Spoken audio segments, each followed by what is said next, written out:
Petrol भरणारा जो ग्राहक होता त्यांच्या गाडीमध्ये पेट्रोलच्या ऐवजी पाणी टाकून यांनी ग्राहकांची दिशाभूल केलेली. सांगाल आपण नेमकं ही गर्दी कशामुळे जमलेली इथं? N7 रिलायन्स पेट्रोल पंप येथे गेल्या 2 ते 3 तासापासून नागरिकांची अशी मोठ्या प्रमाणावरती गर्दी साचलेली आहे. त्याचं कारण असं की या ठिकाणी पेट्रोल भरणारा जो ग्राहक होता त्यांच्या गाडीमध्ये पेट्रोलच्या ऐवजी पाणी टाकून यांनी ग्राहकांची दिशाभूल केलेली आहे. हे नागरिकांना आरेरावीची भाषा करतायत, नागरिकांना दमदाटी करून नागरिकांना हुसकावून लावण्याचा प्रयत्न करतात. अनेक नागरिकांची यांनी पैशांची लूट केलेली आहे. जिल्हाधिकारी यांच्याकडे अशी मागणी आहे की हे पेट्रोल पंप जे आहे रिलायन्स पेट्रोल पंप हे कायमस्वरूपी सील करण्यात यावं आणि ज्या कर्मचाऱ्यांनी या नागरिकांची दिशाभूल करून त्यांच्या गाडीमध्ये पेट्रोल टाकलेले त्यांच्यावरती तात्काळ फौजदारी स्वरूपाची गुन्हे दाखल करावे. माझं पेट्रोल जे खराब आलं मला इथे पेट्रोल द्यायला द्या. माझ्या गाडीचा जे खर्च आहे ते खर्च देऊन टाका.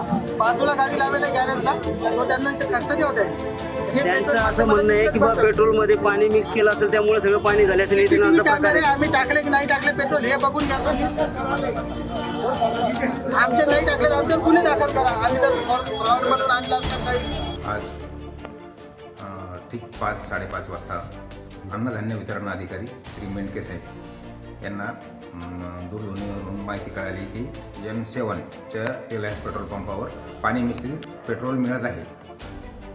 त्यामुळे त्यांनी लगेच मला तिथे चौकशीसाठी पाठवलं. मी विलास सोनवणे पुरवठा निरीक्षक